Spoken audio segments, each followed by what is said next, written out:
How many of you use Google Earth? Well, you get an idea now. You can thank Eisenhower for that. How many of you use GPS?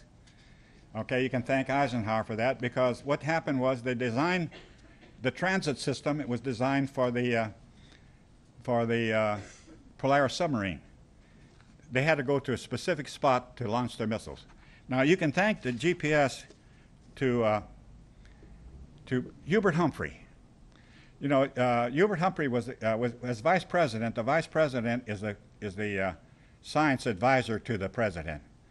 And Hubert Humphrey, you know, he was a fantastic man. He'd be, you know, you'd be talking to him, and you give him fact 16, and then 5, 3, 6, 5, and he said, well, just a minute, and then he could summarize your abilities. I've got to tell you also about two men that were very important that I talk about in the book. One was Jimmy Doolittle, and the other one was Dr. Land. Both men. Jimmy Doolittle, he was my commander. He was of the 12th Air Force. And he would come down to the flight line and he'd say, all right, let's go do a little follow the leader. And then he'd just thank you.